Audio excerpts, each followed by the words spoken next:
Welcome to the Counselling Tutor Podcast, the must-listen-to podcast for students of counselling and psychotherapy. Here are your hosts, Rory Lees-Oakes and Ken Kelly. Hi, I'm Rory, and with me, as always, is Ken. How you doing, Ken? Exceptional, Rory. So delighted to be here. You have tuned in to episode 137 of the Counselling Tutor Podcast. And today we are covering three topics in our episode. The first topic is, what do we do if a client mentions that they are feeling suicidal? Secondly, we're going to be going into check-in with CPCAB, where Rory, you spoke with Heather Price and you spoke about taking a year out of study. Can you kind of give us a flavour of what to expect from that? Yes, as John Lennon famously said, life happens while you're planning other things. I think I'm paraphrasing. And sometimes, a 2-year course is a big commitment. And sometimes, on the level 4 course, people can't make the other year because life just gets in the way. So I'm talking to Heather about how you can defer a year, the mechanisms of that, and also what you might come across when you come to re-engage with your studies. It's essential listening if anybody's thinking of taking a bit of time out. Like it. And then we'll be ending episode 137 today with our new section, Practice Matters, where we look at issues that relate to qualified practitioners in practice, and we're going to be speaking about what to do when you have a disagreement with a colleague, how that can influence on your practice. So let's start off with our first topic, which is when clients mention feeling suicidal. Yes, and I want to kind of state for the record, if you like, that this is a very delicate and sensitive topic, but for students who may have just gone into practice, and as someone who taught for a long time, it's one of the great fears that students have, that they sit in front of someone and the person says, I'm going to end my own life. And before we start that, I'd like to talk a little bit about the language. We don't talk about committing suicide. That is a very old phrase used from when suicide was illegal in this country. It was against the law up till the 60s, I think. So we don't use the word committing suicide, and we don't use the term suicidal ideation. It's very clinical. And, this is about someone's life, the decisions they're making. So, sometimes through practice life, you'll meet people who are in very, very difficult situations, and they feel the only way out is for them not to be in the world. And for a student, this can be quite scary. So here's the thing. If someone tells you this, they're actually communicating, and there's always hope in communication, I think.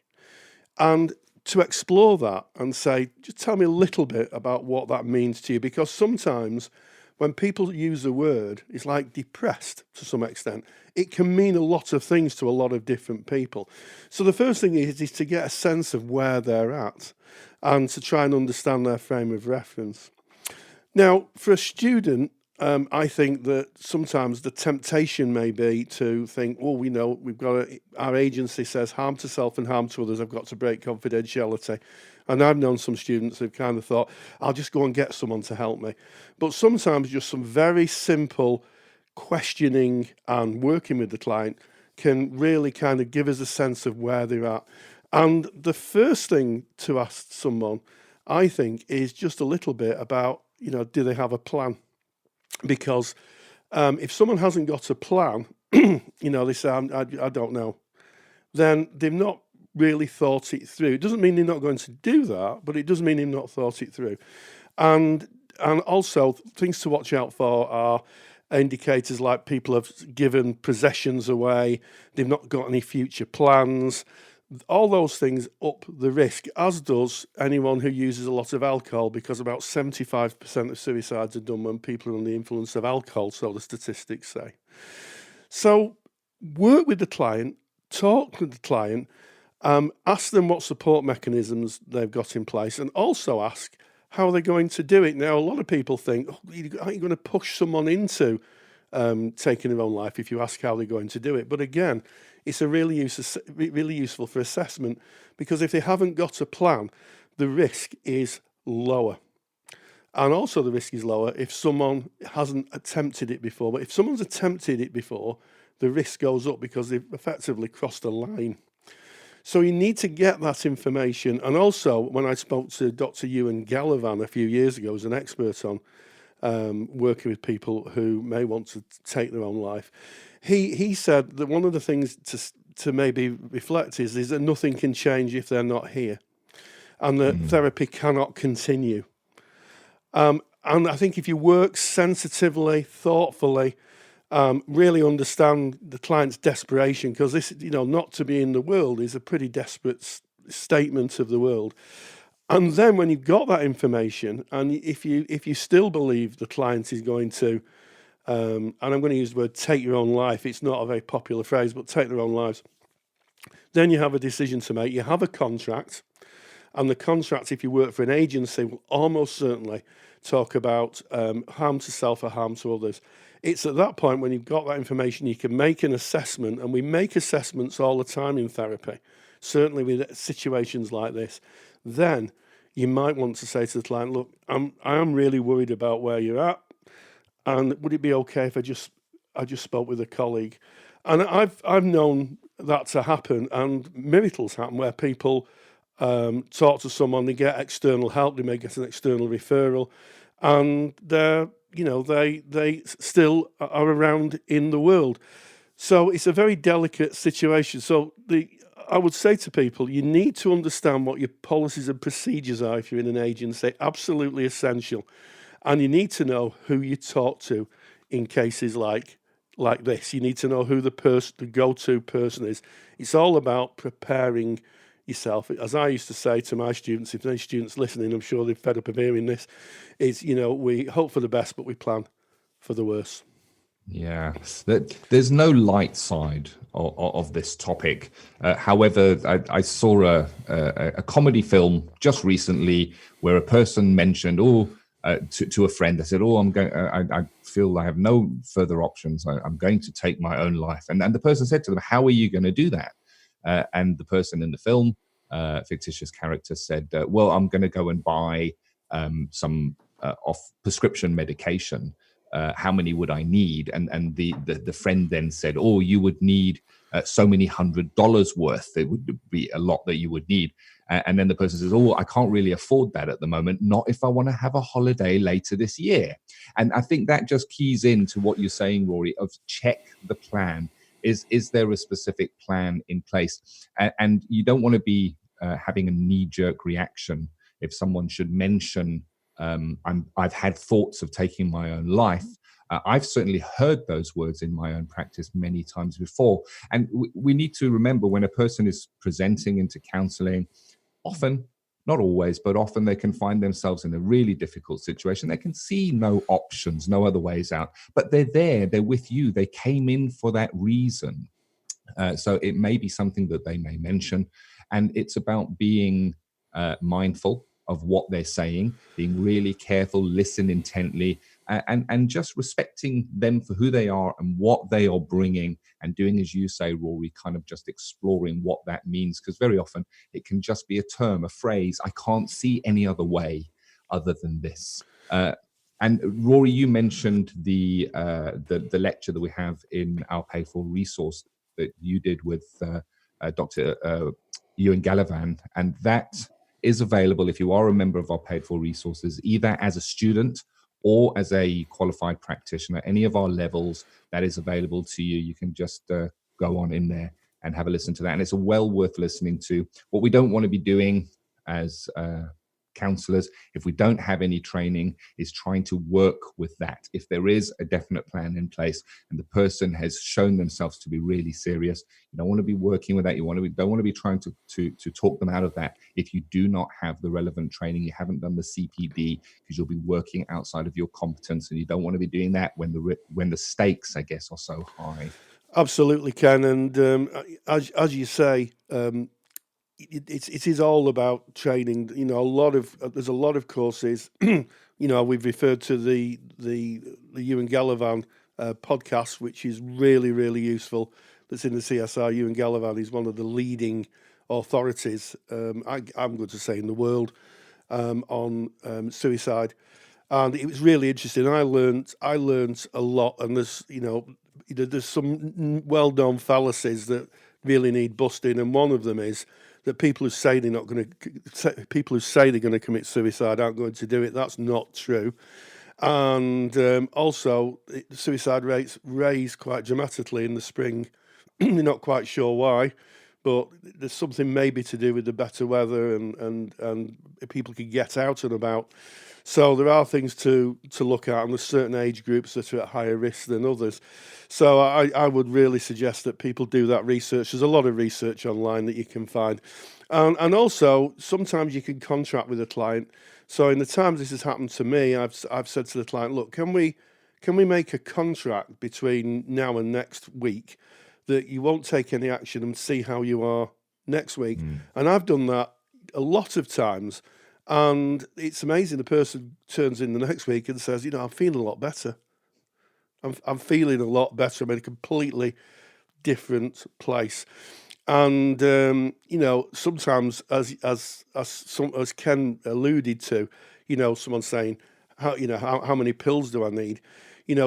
I've been known to say, well, if you're going to use that method, and I'm not going to talk about what the method is because that would be remiss of me.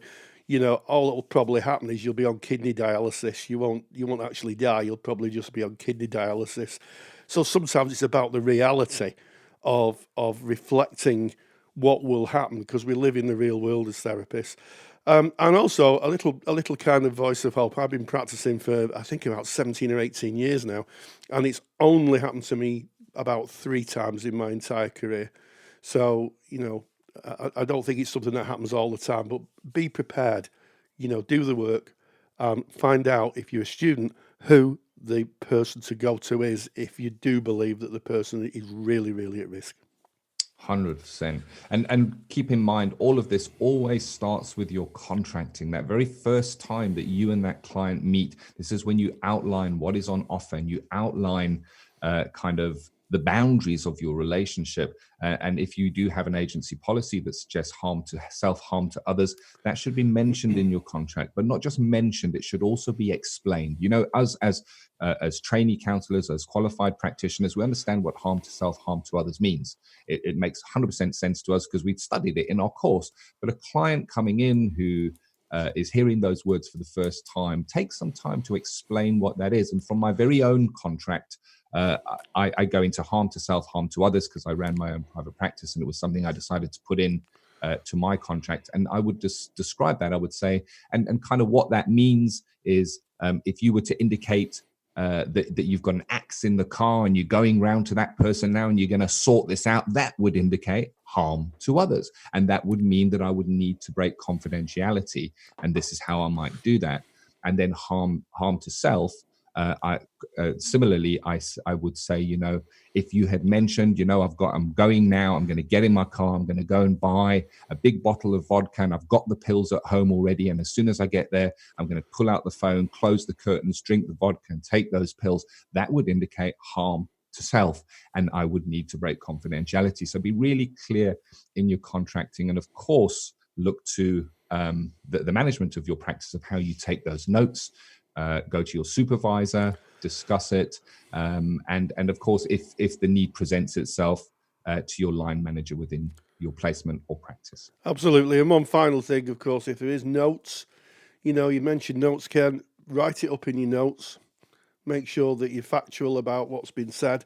So in the worst situation, and the client does decide not to be in the world, take their own life, then if there's a coroner's inquest, which there's likely to be, then you can evidence what you've done. I know it's a terrible thing to think about, looking after yourself, but actually looking after yourself is important. As I used to say, you're responsible to the client, you're not responsible for them. They have their own lives, they have autonomy. And sometimes, I was speaking to a colleague a good few years ago. She's in private practice, and she was working with a client who had a terminal illness, and one that was going to get progressively worse. And the client was talking to her about, at the point of where it was becoming unmanageable, they would take their own life, they would cease to be in the world. And she was understanding of that. She said, why would I stop them? And of course, as a private practitioner, you're in a slightly different position than in an agency. You can renegotiate your contract, but generally speaking, as Ken said, if you're in an agency, you need to know who to go to and what your contract says. Heavy topic to start episode 137. We're going to lighten it slightly now by going into our check-in with CPCAB. And Rory, you spoke with Heather Price. You spoke about taking a year out of study. And I realized that year out of study might fit in between maybe 2 years of level 4, where it's 2 years kind of back to back. But it can also be that you do a level 3 and that you want to take a year out before going into level 4. I'm thinking of it as a gap year and putting a positive spin on this story. Yes, well, I mean, as I say, life happens. Life happens while you're making other plans, as John Lennon famously said, the singer John Lennon. And what can happen is, 2 years is a long time to commit to going to study, and certainly at practice level, it's your supervision, it's your personal development, it's your own therapy, it's your placement. It's a lot more than just turning up once a week to college. So sometimes people's lives take a turn and they cannot do it all. It may be a job difficulty, it might be difficulty in a personal part of the life, someone might become ill, or there's a whole host of things that we can't see into the future. So Heather talks about having to take a year out of that level 4. So you've done 1 year, and then you say to yourself, I really can't commit to the second year, but I don't want to waste all the training and certainly the money and the effort I put in. So what the mechanism is to defer a year. It's really interesting, and I think that anybody who's thinking about that may want to take some notes. Let's check in with CPCAB. Check in with CPCAB. Check-in with CPCAB is proudly sponsored by CPCAB, the only awarding body run by counsellors for counsellors. To learn more about CPCAB qualifications and to get more detailed information on today's podcast topic, visit cpcab.co.uk. And we welcome Heather from CPCAB, and today she's talking about something that can happen, and that is taking a year out of study over 2-year courses. Sometimes life events, maybe health issues get in the way, and as a consequence of that, people may have to take a year out. So how does that work? What's the procedure, Heather? Okay, well, as you've said, Rory, sometimes over the lifespan of a diploma course, 2 years, things do happen to people. And although we like people to sign up with every intention of completing the 2 years as a straight run through, sometimes when things happen, that's not always possible. So it might be, for example, somebody gets to the end of year 1 and they might have a bereavement of somebody close to them, which really upsets them. They might have a relationship breakup or lose their job, or all manner of things can happen where they might feel then that they're not in a fit state to continue the course into year 2 straight away. And I guess just as importantly, with a diploma, they might feel they're not fit to practice. So actually, they're not able to do their client work. And that means if they've got to have maybe a lengthy time or perhaps an unknown time out of their client work, it might not be appropriate then to go straight into year 2. So that has really got to be a discussion between the student and their tutor or tutors. But at CPCAB, we give a guideline that students should really only have a year out before resuming the course and going into year 2. So that's what we recommend. And that's what's written in our literature. By which time, hopefully, somebody is then in a better emotional state to resume their client work and to resume the course. If they feel that that's not the case, sometimes then they're asking us or asking their tutors, well, could they have another year out? And I guess then it comes down to, how do we decide between all parties what's the best thing to do? And we say a year is recommended because after that, they might have got so out of touch with what they've done on the first year of the course that it's almost meaningless to go into a year two then. It most likely means they haven't done any client work in the intervening time, because that's one of the reasons why they didn't go straight into the year two. So if they've not been in a group, they've not had any learning from the course, they've not been in touch very closely with tutors or peers, not done any client work, that's why we say really that should only be limited to a year. After that, well, it becomes quite tricky really as to how long somebody can take out and what the reasons might be. Yes, and I've come across this as a tutor myself, in where someone's had some difficulties and they've had to take time out. And it's amazing just how much you can forget in a year, certainly if you're not there every week, and also if you've got other things to be looking at, if you've got personal, domestic or health issues, it may very well be that your focus has been on that. And of course, a lot of the work that you do in the second year is linking the first year's module up to your practice. You hook it up, don't you? And if you haven't got the access to that, or you're not confident in that, that can be a difficulty.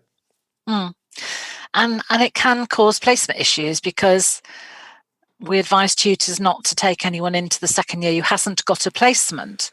So if someone has been out for a year and they haven't got a placement because they've probably let that placement lapse, it might be quite difficult for them then to pick up a placement at the end of a year out, and certainly at the end of 2 years out. That would probably be very difficult. Placements are not going to look kindly on somebody who's had time out, is not currently in a class and wants to come back to their placement. Absolutely, and that's something I think that is easily overlooked, in that level 4 year, that practice-based year, there are other kind of agencies that need to be taken into account. Yes, there's the college or the training provider or the education establishment, but also there are other stakeholders, other parties who may take a view on the absence of the course, and that's really out of control, I guess, of either yourself at CPCAB and the tutor, because they're independent organisations. Yeah, absolutely. And I mean, if a student has already started their placement well into year one and got quite a few client hours under their belt, built up a good relationship with the agency, then the agency might say, yeah, great, you've done a really good job for us. We'll wait for the year and pick you up again. Possibly they might say, well, we'll wait for 2 years and pick you up again. But that's probably the exception more than the rule generally, that placements want people there working with their clients, so they'll fill those slots with other students. And of course, there'll always be another year coming through who want those placements. Yes, they're very competitive, aren't they? Placements tend to be competitive. Yes, so there's lots to juggle there. So if there's anybody listening here, listening to the podcast, who may be thinking, maybe I'm going to have to finish at the end of year one and take some time out, what would your observations be? What would you say to them, Heather? They need to talk to their tutor. They need to tell their tutor as soon as possible, as it's coming up to the end of the year one, if they are thinking they don't want to come back and do the year two straight away. They need to have their portfolio as up to date as it can possibly be at the end of that year one, because it may be that the centre that they're in might not be in a position to have them back in a year's time. Some centres might be running a level 4, running a diploma for a short time, or intending on finishing it. They can't guarantee that there will be another year two running in a year's time. So the student may have to go somewhere else, in which case another interviewing tutor at another centre will want to see their portfolio to see what they've done. So it's in their interest to get as much of the work assessed and signed off as they can before the end of year one, make sure they've got a clear log of any client hours and supervision hours that they've done, again, so they can show that to another centre or show it to their existing centre when they want to go back after they've had their year out, because the tutors might change and they might pop up in a year's time and say, oh, so-and-so said I could come back this September, but that tutor might not be there. So they will have to go through an interview process, show what they've done, and show that, in fact, they're in a good place to go into year two. Yes, and I'd like to pick up an interesting point you made that it sounds to me like what they're doing is transportable. So, as you say, they may work for a training provider that ceases trading, or they don't train that particular module anymore, or dread to think they may change their awarding body, but oh dear, but they could go to another training provider. So CPCAB as an organisation allows somebody to go to another training provider. Yes, we allow that. What we can't do is make another training provider accept a particular student. So although we can say to the student, yes, it is portable, if for some reason you want to go somewhere else or you have to go somewhere else for the second year, but tutors can be quite protective of their groups going through from year 1 to year 2, and they might not want someone else to join it. Different tutors take different views. Sometimes they might think, oh, yes, it'd be great to have somebody else, mix the group up a bit. And other tutors might think, no, this is a really cohesive group that's gelled together. We don't want somebody else coming in at this point. So we can't instruct a centre to take somebody, but we will allow it to happen. And we do say to the receiving centre, if they don't know the student, they must look at work that they've done to see it's compatible with how they do the work, and they must get a reference from a previous tutor.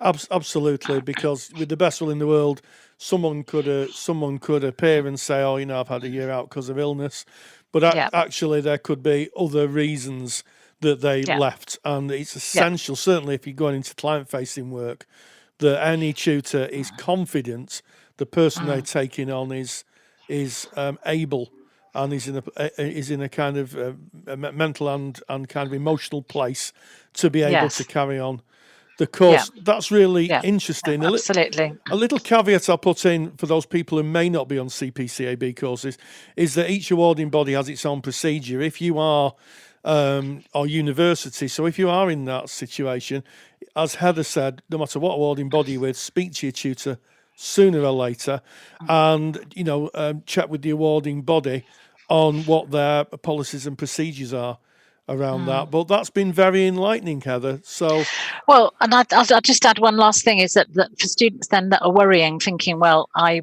won't perhaps be able to join the year 2 straight away. I might have to take more than a year out. So then what am I going to do? Well, sometimes you might be asked to actually go back and repeat the year. And that's not unusual to redo the first year and then hope that you go straight on to the second year at that time.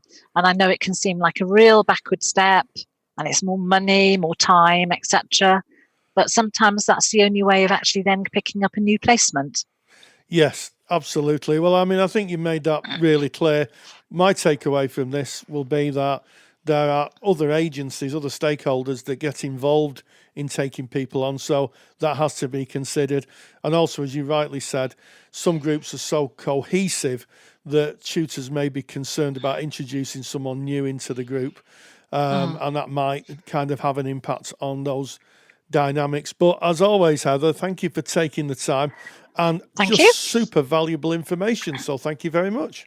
Well, I thought that was really hopeful, Ken. I think there's a lot of people who might be listening to that and may say, oh, well, that's doable. I'm sure a lot of people who leave courses for very good reasons after a year think that's it, they can't go back. And I think that what Heather's told us and shared with us produces a lot of hope, but with those hurdles that need to be negotiated.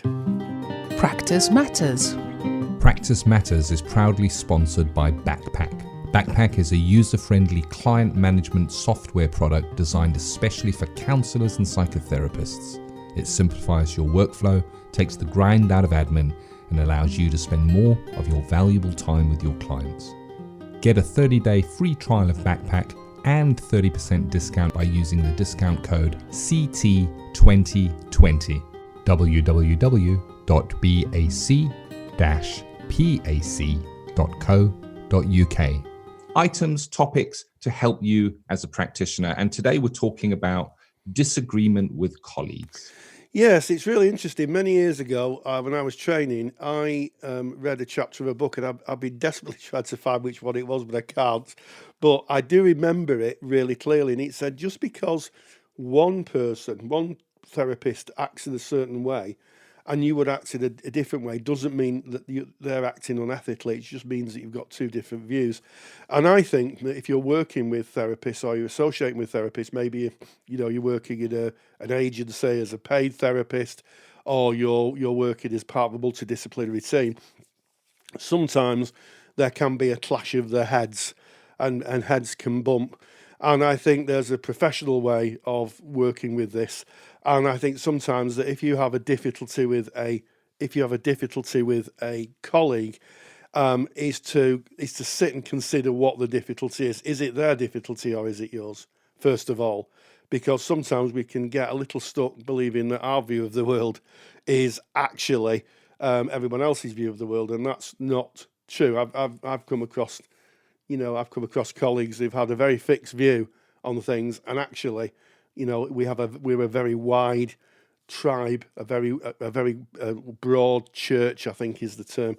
So if you have a difficulty with the clients under the BACP ethical framework here in the UK, there's something called a duty of candour, and it was introduced to be able to give a practitioner a voice if they're seeing bad practice or they're really concerned about anything.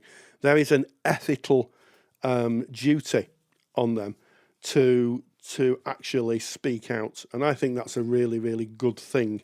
But before one does that, one needs to consider what you're going to speak out about. So if you believe that you've got a colleague who is working unethically, or a colleague who is causing difficulty, the first thing I'd do is go to supervision and work that through. And a good supervisor, and I've had this in my supervision practice, may very, very well try to work out whose difficulty it is, because we all have different views of the world.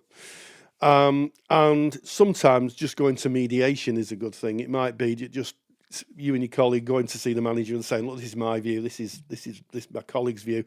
We need to sort this out, because sometimes things can get blown out of all proportion. I've worked in multidisciplinary teams where, things have, colleagues have fallen out and won't talk to each other, and it's not really in the spirit of what we do. And of course, if it's a very serious issue, then it needs action. If you believe, I can remember a good few years ago when I was a student, coming out of my practice, and I'd only been doing it for a couple of weeks, and one of the therapists saying to one of their clients, because I saw them come out of the room, said, "I'll see you in the pub afterwards." Interesting. And I thought, that doesn't sound right. And I'd only been in practice for about 4 weeks, and so I went to my supervisor, and my supervisor said, "No, it's not right. What are you going to do about it?" And my supervisor is always, "What are you going to do?" And I said, "I don't know." And she said, "Well, what are your options?" So he looked at my options, and I told the manager, and I said, "This is what I heard. I don't know what the context is, but it doesn't, as a student, it doesn't sound right." And I never heard anything else about it, but I was just relieved that I could bring that, because it just didn't sound right. It sounded like there was another relationship going on, which isn't what we do in counselling. Yeah, Rory, that sounds like a great example of exercising candor, speaking out, hearing something that doesn't fit. We're called upon by the ethical framework to speak out, to not just sit on it and be uncomfortable. And that clearly was, I guess, falling into a breach of ethics in that situation. And I guess, when I look at something like this topic, a disagreement within colleagues. Similarly, I've worked in multidisciplinary teams, and you're going to get it. It's a group of people coming together. You're working in a working environment. It can sometimes be pressured. But the thing is, we're always there in service of the clients. And I look back to counselling training, and I look to sitting in those personal development groups. That's where this muscle is exercised, in those personal development groups. Because if you go onto our Facebook group, Counselling Tutor, which you can find by going onto Facebook. Just type in Counselling Tutor, come and join us there. We have a lot of conversations. You're going to see this topic coming up a lot, brought by students. There's somebody on my course that's rubbing me up the wrong way. There's somebody that I've disagreed with. There's somebody that makes me feel uncomfortable in the PD group. The PD group is where you get to sit with that discomfort and exercise that muscle and speak out and learn how to do that in a safe environment. Because once you're out there in practice, it's a little trickier, as you say. I mean, you have, of course, the reporting within your agency and you have your supervisor to back you up. But it certainly does happen. It can happen. And the thing is, if you're working in an agency and a team big enough, it is actually likely to happen at some stage. So, yeah, good topic to think about. Yeah, and I think it's likely to happen if you're a counsellor and you're working in a multidisciplinary team, because in a multidisciplinary team they may march to a beat of a different drum than a counsellor, and I think that's about sitting down and understanding the reporting. So I've worked as part of multidisciplinary teams, and it can be very tricky because they may have different levels of confidentiality than a counsellor does, and I know that's an area where I've had shall we say a frank exchange of views with colleagues, and not been very popular. But it's not a popularity contest when you do the kind of work we do. It's about doing the best for the client. So yeah, and I made a handout, just some points to consider and to think about. And if you go to our webpage, go to counsellingtutor.com. If you go to the podcast tab, podcast 137, and that's the handout. You can download it, and it just gives you some overview on the actions you can take and those things you need to think about. I think it's pretty essential for anybody really who's practicing privately, because you need some kind of touchstone to be able to make a decision, an ethical decision. Defo, go get that handout. And of course, I mean, you mentioned it, Rory. Look at whose issue it is. So if something's coming up for you, somebody's rubbing you up the one way, could this be transference? Go into supervision, go and work on that. It's a great opportunity for personal development. When you're kind of cross or upset with someone else, sit with that and really, really examine it. That's what we're called on, I guess, in our personal development growth as counsellors to do. And if you find that you're unsure of is this an ethical situation or is this just a personal situation, there's a great tool that you can find also in our paid for resource. It's called an Ethical Problem Solving Matrix by Professor Tim Bond created it. We've got a template in there which kind of goes through a series of questions that you ask yourself.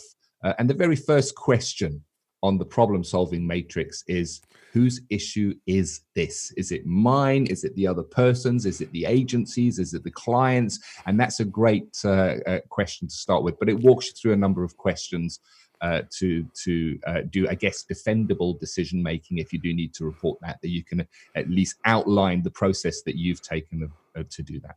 Yeah, and you're absolutely right, Ken. This courage muscle starts being exercised in PD groups. One of the reasons that PD groups exist, to strengthen and reinforce and to give people the courage. As Maya Angelou, the famous poet, said, without courage you cannot practice any other virtue consistently. And I think that's really true. Sometimes you need the courage to be able to challenge organisations, the status quo.